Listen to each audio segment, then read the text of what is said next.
Hello guys! 'Junior NTR' నుంచి ఒకటి కాదు 2 సీక్వెల్స్ వస్తున్నాయి. అందులో ఒకటి 'దేవర2' ఇకపోతే ఇంకోటేంటంటే 'అదుర్స్ట్'. సో, నిజంగా 'అదుర్స్ట్' రాబోతుందా? అసలు 'అదుర్స్ట్' ఎప్పుడు రాబోతుంది? అసలు 'జూనియర్ ఎన్టీఆర్' ఏం చెప్పారు? ఇలాంటి కంప్లీట్ డీటెయిల్స్ అయితే ఈ వీడియోలో చాలా క్లియర్‌గా మాట్లాడుకుందాం.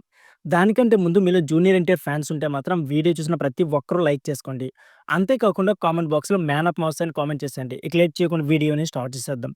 ఈ మధ్య కాలంలో 'దేవర2' పై చాలా డౌట్‌లయితే వచ్చాయి. ఇక ఈ సీక్వెల్ రాదేమో అనే ప్రచారం కూడా నడిచింది. దీనిపై కొన్ని రోజుల కిందట నిర్మాత సుధాకర్ అయితే క్లారిటీ ఇచ్చారు. 'దేవర2' ఖచ్చితంగా ఉంటుందంటున్నారు. అదే టైంలో జపాన్ మీడియాతో మాట్లాడితే ఎన్టీఆర్ కూడా అదే స్పష్టత అయితే ఇచ్చారు. ఇప్పుడు మరోసారి అభిమానుల సమక్షంలో 'దేవర2' పూర్తి స్పష్టత అయితే ఇచ్చారు ఎన్టీఆర్. ఈ సినిమా ఖచ్చితంగా వస్తుందంటున్నారు. ఇకపోతే 'దేవర2' లేదనుకోవద్దు. 'దేవర2' ఉంది. ఖచ్చితంగా వస్తుంది. కాకపోతే చిన్న పాజ్ అయితే ఇచ్చాను. మధ్యలో 'ప్రసంగి' సినిమా చేస్తున్నాను. ఇలా 'దేవరాట'పై ప్రకటన చేసిన ఎన్టీఆర్ అదే టైంలో మరో సీక్వెల్‌పై కూడా స్పష్టించారు. అదే 'అదృష్టం'. కామెడీ పలికించడం ఒక నటుడికి చాలా కష్టమైన పని. అందుకే నేను 'అదృష్టం' చేయట్లేదు. ఆ సీక్వెల్ చేయడానికి భయపడుతున్నా. మళ్ళీ థియేటర్‌లో అంత కామెడీ పండుతుందో లేదని భయం.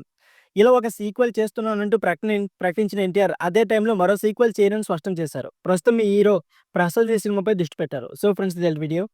ఈ వీడియో నచ్చితే please like, share and subscribe my channel. Thank you for watching.